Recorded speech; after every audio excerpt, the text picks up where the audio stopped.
Banorët e komunitetit rom në Levan denoncojnë mungesën e ujit të pishëm dhe kanalizimeve, duke thënë se jetojnë në kushte të vështira, veçanërisht gjatë ditëve me temperatura përvoluese të korrikut. Sipas tyre, pavarësisht premtimeve të vazhdueshme, problemet mbeten të pazgjidhura prej vitesh, edhe pse në zonë është investuar për rrjetin e ri të ujësjellësit të Fierit, i cili kalon pranë lagjes ku jeton komuniteti rom.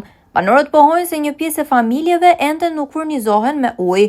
Po kështu, sipas tyre, mungon edhe një zgjidhje përfundimtare për kanalizimet e ujrave të zeza, çka ka bërë që shumë familje të bashkëjetojnë me ndotjen dhe rreziqet që ajo sjell për shëndetin. Banorët thonë se edhe këtë sezon veror, situata mbetet problematike, njësoj si në vitet e mëparshme. Sipas tyre, rrjeti i ri ujësjellësit dhe ai kanalizimeve nuk janë të aksesueshëm për të gjitha familjet. Disa nuk kanë mundësi teknike për të lidhur me rrjetin, ndërsa të tjerëve u kërkohet të përballojnë me shpenzimet e tyre ndërtimin e tubacioneve lidhëse me linjën kryesore. Ata drejtojnë akuzën ndaj qeverisë së pushtetit vendor, duke pretenduar se gjatë fushatave elektorale u janë bërë premtime se projektet për komunitetin rom të Levanit do të ishin prioriteti i investimeve publike, por sipas tyre deri më sot nuk është ndërmarrë asnjë hap konkret për zgjidhjen e problemeve. Si kemi ujë? Ja. Kemi. Qa do bëjmë? Kemi vajtorin e komune sa do vinë. Kemi në regionë që kanë bërë. Që janë pritur këta që jetën kështu si ditë. Si di pari krijetari pjatit njëvit. S'marin masa pari më vla.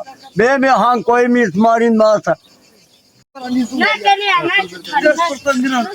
Qana ka për shtetin qana bërje dira ma për të marrë votat kina gjenjen me 1 kile makarona me 1 kile fasule jarë është trëmur ja kusht më merë masa pa shpi jemi, pa të jemi ja shikon ja ti nuk shikon?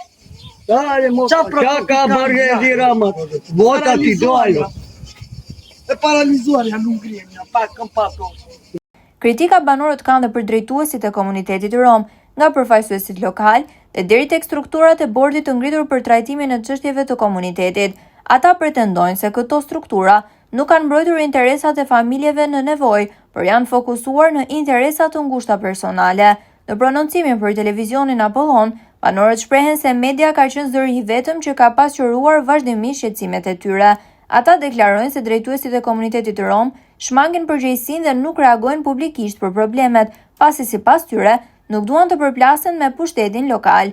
Televizioni Apollon kontaktoi me telefon me drejtuesin e bordit të komunitetit rom, Hayreddin Selimi, për të marrë shëndrimin e tij lidhur me shqetësimet e ngritura nga banorët. Ai deklaroi shkurt se ata kanë të drejtë, ndërsa vet nuk kishte gjë për të thënë, duke mos pranuar të komentojë problematikat e ngritura nga komuniteti rom në Levan.